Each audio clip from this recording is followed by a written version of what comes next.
Hello friends, welcome to home food recipes. આજે આપણે બનાવશું ઘઉંના લોટની ખાજા પૂરી, જેને ફરસી પૂરી પણ કહેવામાં આવે છે। નોર્મલી ખાજા પૂરી જે છે એ મેંદામાંથી જ બને છે, પણ આજે આપણે એને ઘઉંના લોટનો યુઝ કરીને બનાવશું તો એ થોડીક હેલ્ધી પણ રહેશે। આ ખાજા પૂરીને તમે દિવાળીના નાસ્તા માટે બનાવી શકો છો। આ પૂરી ખાવામાં એકદમ ક્રિસ્પી અને ટેસ્ટી લાગે છે। તો ચલો એને બનાવવાનું શરૂ કરીએ।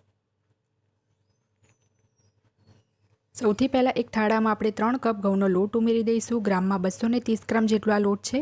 અહીંયા મેં જે 200 ml વાળા મેઝરિંગ કપ આવે છે એનાથી જ 3 કપ ભરીને ઘઉંનો લોટ માપ્યો છે, અને જે નોર્મલ રોટલી બનાવવાનો લોટ આવે છે બારીક, મેં એ જ લીધો છે।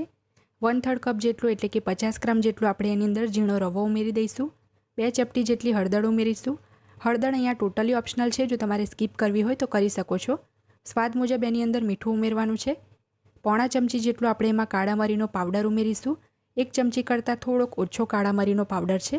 હવે આ બધી જ વસ્તુને આપણે હાથથી બરાબર મિક્સ કરી લઈશું। બરાબર મિક્સ કર્યા પછી આપણે એની અંદર 3 મોટી ચમચી જેટલું ઘીનું મોણ ઉમેરીશું। ઘી આપણે અહીંયા થોડુંક પીગાળીને જ લેવાનું છે, રૂમ ટેમ્પરેચરનું નથી લેવાનું। તો અહીંયા મેં 3 ટેબલસ્પૂન ઘીનું મોણ ઉમેર્યું છે। હવે આપણે એને બરાબર મસળીને મિક્સ કરી લઈશું। આપણે એટલું મોણ નાખવાનું છે કે હાથથી જો મુઠ્ઠી વાળીને જોઈએ તો એ વિખેરાવું ના જોઈએ। અહીંયા તમે જોઈ શકો છો કે આ વિખેરાઈને અલગ થઈ રહ્યું છે। હજી પણ આની અંદર મોણ ઓછું છે, તો 1 મોટી ચમચી જેટલું ઘીનું મોણ મેં હજી એડ કર્યું છે। ફરીથી આપણે આને મિક્સ કરીને મુઠ્ઠી બાંધીને જોઈ લઈશું। હવે તમે જોઈ શકો છો કે આમાં એકદમ સરસ મુઠ્ઠી વળી રહી છે। આટલા મેઝરમેન્ટમાં મેં 4 ટેબલસ્પૂન ઘી ઉમેર્યું છે। તમે 5 ટેબલસ્પૂન ઉમેરી દેશો તો પણ ચાલશે, પણ એનાથી વધારે મોણ એડ ના કરવું। હવે મેં અહીંયા સહેજ હૂંફાળું પાણી લીધું છે, એનાથી આપણે એનો લોટ બાંધવાનો છે। થોડું થોડું કરીને પાણી ઉમેરીશું અને મીડિયમ કઠણ આપણે લોટ બાંધીશું। આ લોટ જો આપણે સોફ્ટ બાંધી દઈશું તો પૂરી ક્રિસ્પી નહીં બને। અહીંયા મેં અડધો કપ એટલે કે 100 ml પાણી લીધું હતું, એ બધું જ ઉમેરી દીધું છે। 1/4 કપ એટલે કે 50 ml પાણી મેં બીજું લીધું છે, એ પણ આની અંદર ઉમેરી દઈએ અને લોટને બરાબર મિક્સ કરી લઈશું। હજી પણ આની અંદર મને પાણી ઓછું લાગે છે, તો મેં 1 ટેબલસ્પૂન પાણી બીજું ઉમેર્યું છે। 1/4 કપની ઉપર મેં 1 ટેબલસ્પૂન પાણી ઉમેર્યું છે, અને હવે આપણો લોટ એકદમ સરસ બંધાઈ જશે। હવે વધારે પાણી ઉમેરવાની જરૂર નહીં પડે। અહીંયા મેં મીડિયમ કઠણ લોટ બાંધી લીધો છે। હવે આપણે એને ઢાંકીને અડધો કલાકનો રેસ્ટ આપી દઈશું, જેથી એમાં જે રવો ઉમેર્યો છે એ સરસ ફૂલી જાય। તો કોટનના કપડાને ભીનું કરીને નીચોવીને ઢાંકીશું, જેથી લોટ આપણો સુકાય નહીં। અડધો કલાક પછી આપણે કપડું હટાવી દઈશું અને લોટને 2 થી 3 મિનિટ મસળી લઈશું, જેથી લોટ થોડોક સોફ્ટ થઈ જાય।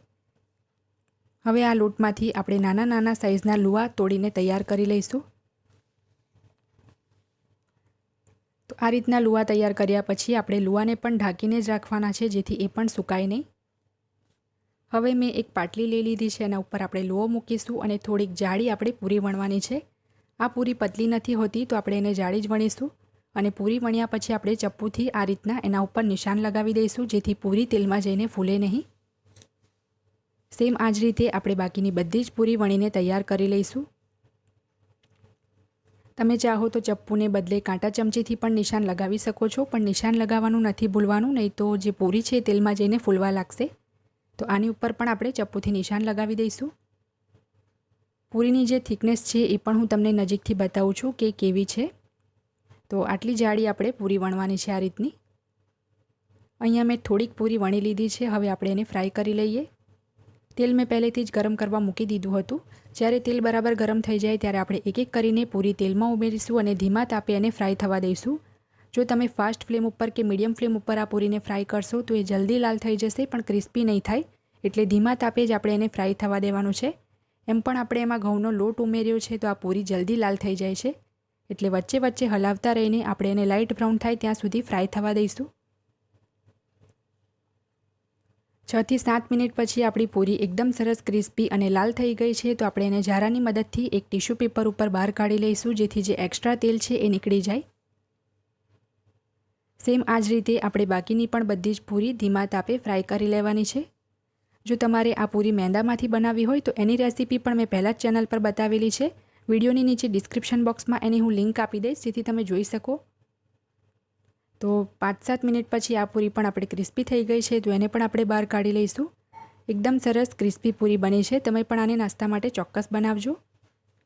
એક પૂરી અહીંયા હું તમને તોડીને પણ બતાવું છું કે કેટલી સરસ ક્રિસ્પી બની છે। ફ્રાય કરી લીધા પછી તમારે થોડા વખત માટે આ પૂરીને ખુલ્લા હવામાં જ છોડી દેવાની છે, તો એ વધારે ક્રિસ્પી થશે। તો આ દિવાળી માટે તમે પણ આ ખાજા પૂરીને ચોક્કસ બનાવજો। ફ્રેન્ડ્સ, આ પૂરીને તમે ચા સાથે ખાઈ શકો છો. ચા સાથે એ ખૂબ જ ટેસ્ટી લાગે છે. જો તમને મારી આજની આ રેસીપી પસંદ આવી હોય તો મારા વિડીયોને લાઇક કરી, શેર કરી, ચેનલને સબસ્ક્રાઇબ કરવાનું ના ભૂલતા. સબસ્ક્રાઇબ બટનની બાજુમાં જે બેલ બટન છે એને પણ દબાવજો, જેથી તમને મારા દરેક નવા વિડીયોની નોટિફિકેશન મળતી રહે. અને જો તમારે મારો આ જ વિડીયો હિન્દીમાં જોવો હોય તો એની પણ મેં લિંક નીચે ડિસ્ક્રિપ્શન બોક્સમાં આપી દીધી છે. તો મળીએ નેક્સ્ટ વિડીયોમાં. ત્યાં સુધી આવજો.